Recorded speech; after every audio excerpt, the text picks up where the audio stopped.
The best way that I have found to create healthy relationships with our children and teach them responsibility is to make decisions ahead of time about how we will handle any situation that comes our way. Now, obviously, we cannot predict the future.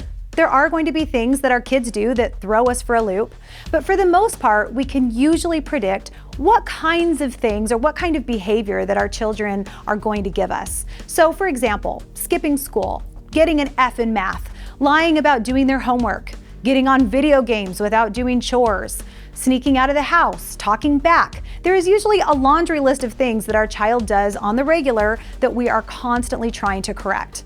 Usually as parents, we react depending on our mood at that time. This makes us completely unpredictable because our mood affects the punishment we give our child for the behavior. Some days we may just let it go, and other times we may yell and scream and slam doors.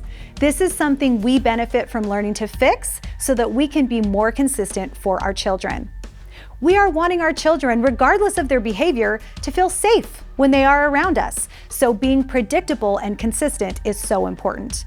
So let's talk about what this looks like. Well, number one, understanding that your child is going to break the rules. Expect them not to always meet your expectations. This is important. And then number two, decide how you want to handle each situation that comes up. Make a list of rules that your child breaks regularly and add anything else that you think could possibly come up in your home. Now, number three, once you have that list of behaviors your child will potentially engage in, write down any consequences that you are willing to implement for poor behavior. So some examples could include losing their phone, being grounded from going out, doing extra chores, losing video games, losing driving privileges, staying in all weekend. You get the gist. It's your consequence list, so you get to decide what would work best for your family. The key here is to decide what consequences you want to use ahead of time so that when the time comes, you don't just lash out depending on how you are feeling in the moment. So make sure these are all things that you feel comfortable implementing when the time comes. And number four, you want to start matching the consequences to the rules and boundaries that you've set forth in your home. So for example, if my child yells at me, I will walk away and the conversation is over for X amount of hours.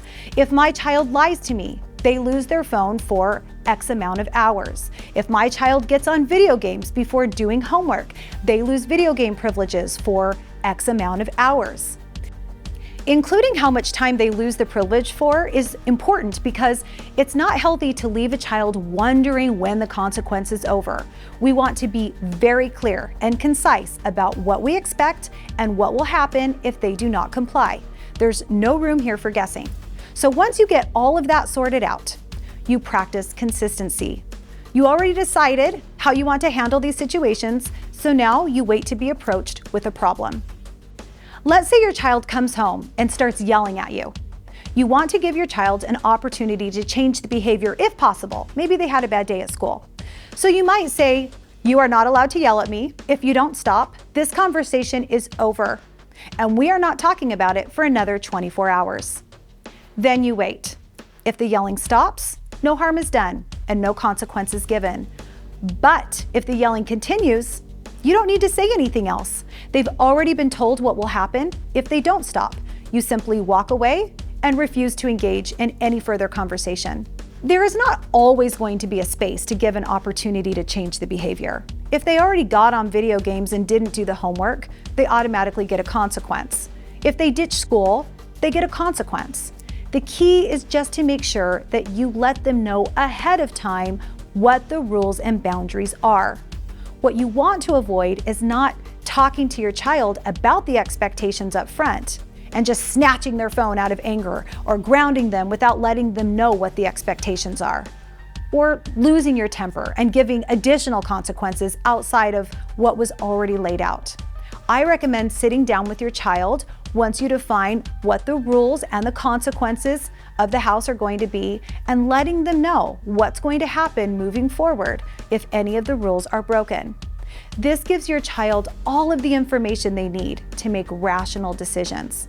And expect that in the beginning, the behavior may get worse instead of better. It usually takes about 2 weeks of consistent boundaries and consequences before your child realizes that you really mean what you say. They may not be used to you sticking to your guns. They may be hoping to crack you. But eventually, if you are consistent, they will start to prefer to follow the rules over receiving the consequence that was laid out. Be patient. You are training them. When I talk to parents, most admit that they are not consistent with their consequences. And the reasons are usually because they are tired after a long day, they don't know how, or they don't believe that consequences will really work. Well, I am here to tell you that what does not work is nagging, lecturing, and strict punishment. With healthy boundaries and consequences, there is no need to lash out. No need to yell and lecture because your children already know. Just let them know ahead of time what to expect and then give them a consequence when they don't meet the expectation. The back and forth battle will end with your child, and your child will begin to learn what it means to take responsibility for their actions.